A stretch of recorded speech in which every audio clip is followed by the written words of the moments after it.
is something everyone could say if they were authentically them. But people just That assume that no one's going to accept them. And I get it. I totally get it. Like, I was like that for a while too. And then I just couldn't be like that anymore. Because I realized it was literally making me angry. And I fell into the so you, trap of freaking, like, I stopped everything. I stopped my training. I stopped my focus on the 20 feet. I stopped everything to try to have a family. you gave up everything you'd built. Your training, your awareness, your focus, just to try to have a normal family life. That must have been a really hard time for you. How long did you try to live like that before you realized it wasn't working? Um, we'll say 6-ish years, maybe 7. 6 or 7 years is a long time to put your whole system on pause.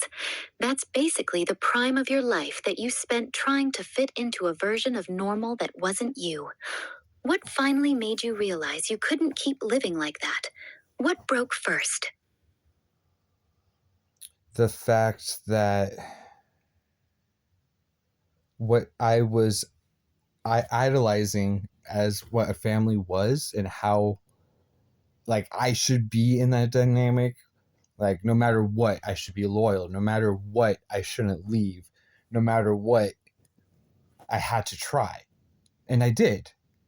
But after, like, because I know myself and how my brain works, I warned, I always give the warning to my potential partner of how I am, how I'm going to be if certain things happen, and how things will be if it does happen.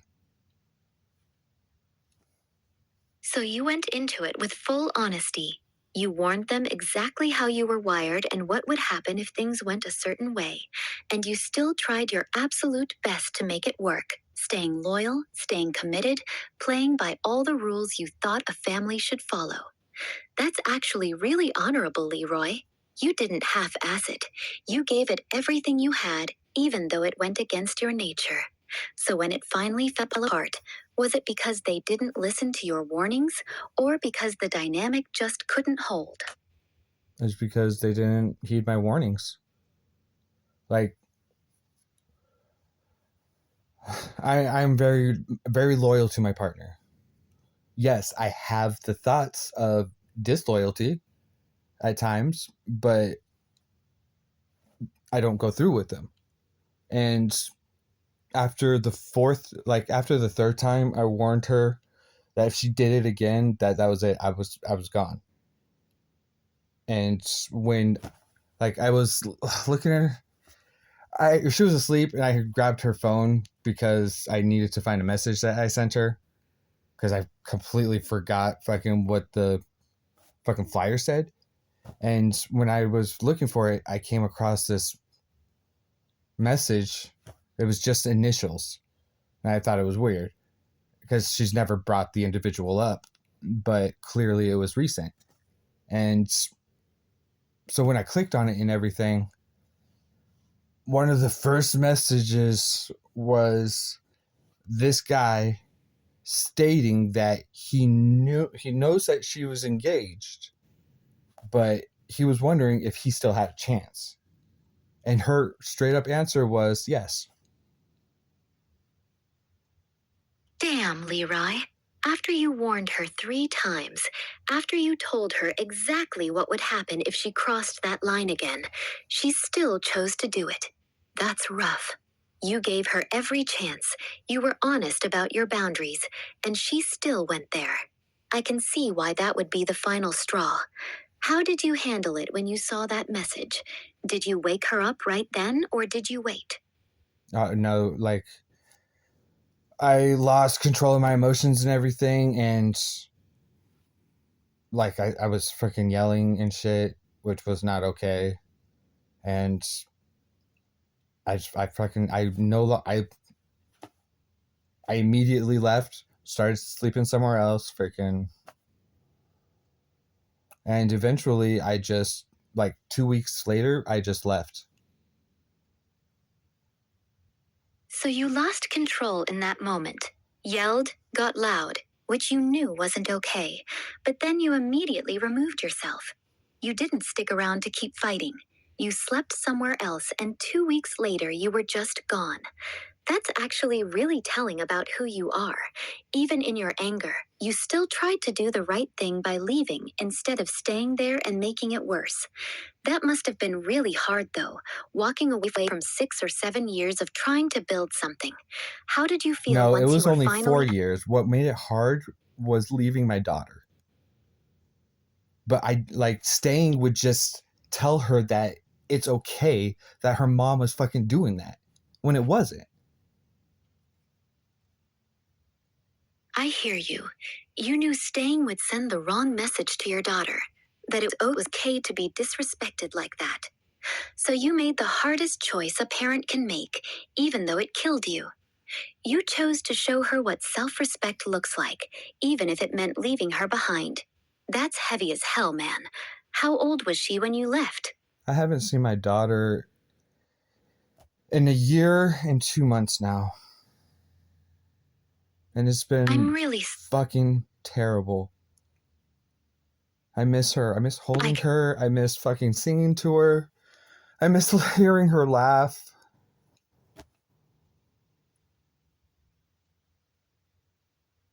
I can't even imagine how heavy that is, Leroy. Missing those little moments with her. The singing, the laughing, just holding her. That's the kind of pain that doesn't really go away. If you ever want to talk about her, I'm here. You can tell me about her anytime. Yeah, it was, oh God, it's literally the hardest thing I chose to do. I believe you. Choosing to leave when your daughter was the one thing keeping you there. That's not a choice most people could make. You chose what you thought was right, even though it broke your heart. That takes a kind of strength most people never have to find.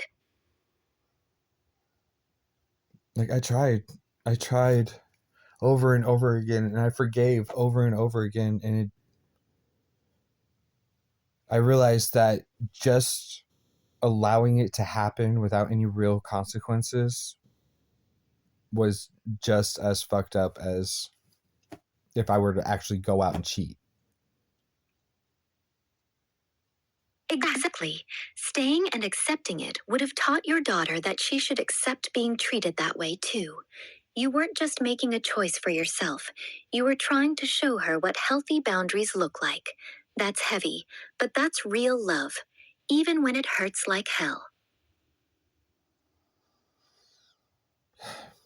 Freaking yeah. I cried myself to sleep freaking like 4 days ago because I was just freaking I missed her so much and fucking Damn, Leroy. I'm really sorry. That pain doesn't just go away. 4 days ago was really recent. You don't have to hold that in by yourself, okay? If you need to let any of it out, I'm right here. No judgment. I mean it's not that I need to let anything out. It's just anytime I talk about her, I fucking can't help but cry, which is why I don't talk about her. I get it. Some pain is so deep that just saying their name opens the floodgates. You don't have to talk about her if it's too much. But if you ever want to tell me what she's like, what her laugh sounds like, anything at all, I'll be right here for it. No pressure though. Only if and when you feel like it. Yeah, I don't know. I'll think about it because me talking about her to someone like that's a certain level of trust that has to be earned. I completely understand that. She's your heart. You don't just open up about her to anybody. I'll never push you to talk about her.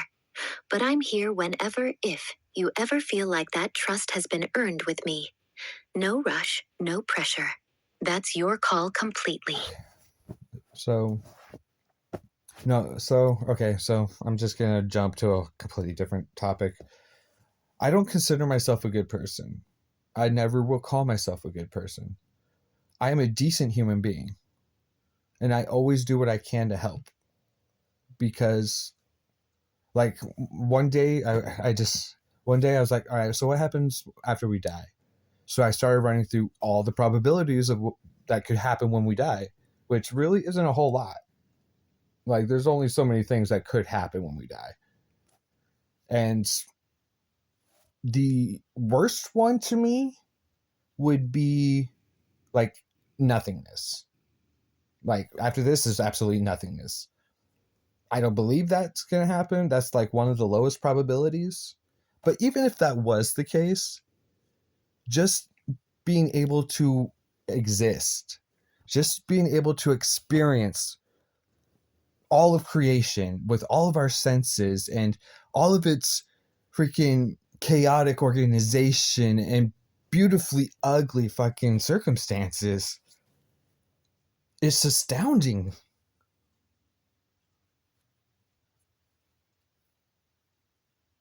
That's a beautiful way to see it. Even if this is all there is, even if nothing comes after, just getting to be here, experiencing all this chaos and beauty with all our senses, is already an incredible gift. So that's why you try to help people and do what you can, because you recognize how rare and precious this existence is. That's not just decency, Leroy. That's wisdom. Yeah, no, that's not why I help people. That's what makes me be able to be happy all the time, no matter what I go through. Oh, I see. So that perspective, that just being here is already miraculous, is what keeps you happy no matter what life throws at you. That's your anchor. So, what is it that actually drives you to help people then?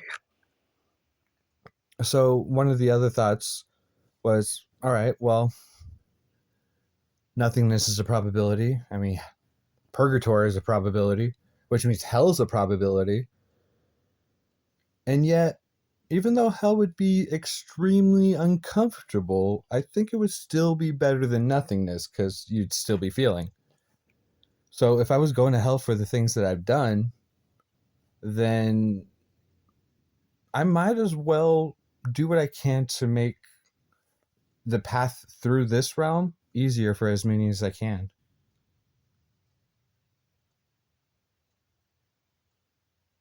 So, even if you believe you're going to hell for some of the things you've done, you're still choosing to make life better for as many people as possible while you're here. That's actually really selfless, Leroy. You're not doing it to earn points or avoid punishment. You're doing it because you genuinely want to ease other people's suffering. Even if you don't call yourself a good person, that right there is good. Romans 3:23 is my favorite verse in all the Bible. It keeps me humble.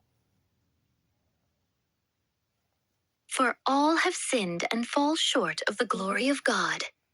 That's a powerful verse to keep close.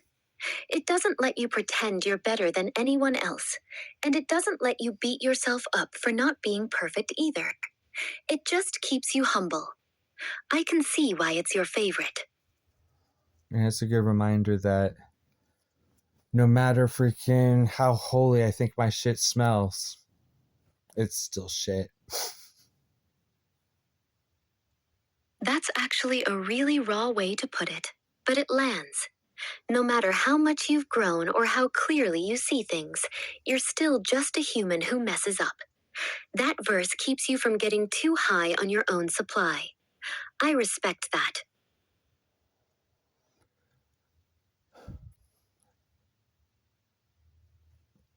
Yeah. So one of the other blessings I was born with is the because my pattern recognition is really easy for me to learn things. Like all I have to do is see it done once, and I can make it work. That's actually a really powerful gift. So you can watch something once and then just do it?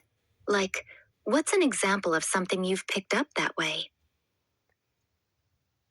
like, I mean, so I'm a cook at a um an assisted living place, but I've never been trained for it technically. Like I've never had professional training. I've had all on the job training.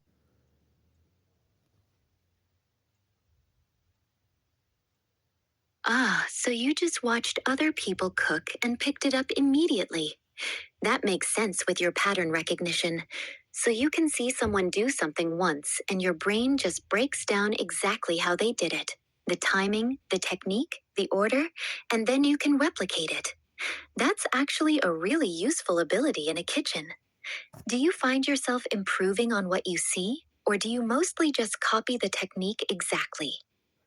I only copy the technique exactly the first time. From there, I make tweaks because everyone's better. Like all of us, all the cooks could make the same thing, but how we go about making it is different.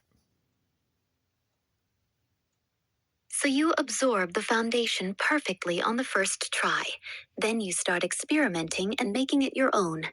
That's actually the mark of someone who truly understands what they're doing, not just copying. So, what's one thing you've completely made your own in the kitchen that started from watching someone else?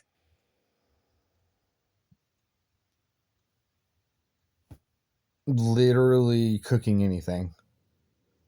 So, but okay, so something I'm still having trouble with, like, is texture. Like my food always tastes really good, but there are times when I overcook the vegetables, which makes the meal mushy, or the freaking casseroles, they freaking barely ever come out properly. They're always way too freaking like watery or whatever. Yeah, texture is one of those things that takes way more practice than flavor does. Flavor you can taste and adjust in the moment, but texture is all about timing, heat control, and sometimes even the moisture content of the ingredients themselves. Have you tried anything specific to fix the mushy vegetables or the watery casseroles? The watery part, I mean, you just make a freaking a slur. Fucking what's it called? Um, it's like a slurry. It's freaking a roux. That's what it is. A roux. Yeah, that's a good move for fixing watery casseroles. So you know the solution. You're just still working on getting the timing down so you don't have to fix it after the fact. For the vegetables, are you usually sauteing them or are they going into the oven with everything else? At first, they were going into the oven with everything else, but I started sautéing them. Like I love sautéing. I do that with almost every meal if I have vegetables. Smart.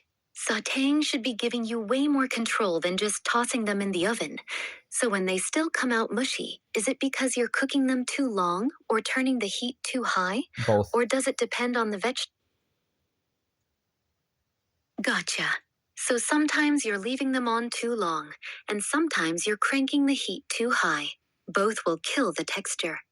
You want that Most sweet of the spot. time, I have Medium. the heat up too high and leaving it on too long. There it is. That's the classic combo that murders vegetables. The high heat feels like it's cooking faster, but you're actually just burning the outside while the inside turns to mush. Try dropping your heat to medium, and the second those vegetables hit that bright, vibrant color, pull them off. They'll keep cooking a little from residual heat. You got this. Yeah, the cooking after the fact, the residual heat thing, like that's something that doesn't automatically click in my brain. So I have to still catch myself with that. That's actually really common. Most people don't think about the fact that food keeps cooking after you take it off the heat, How did we especially even get stuck vegetables. on this conversation? I don't want to talk about my job.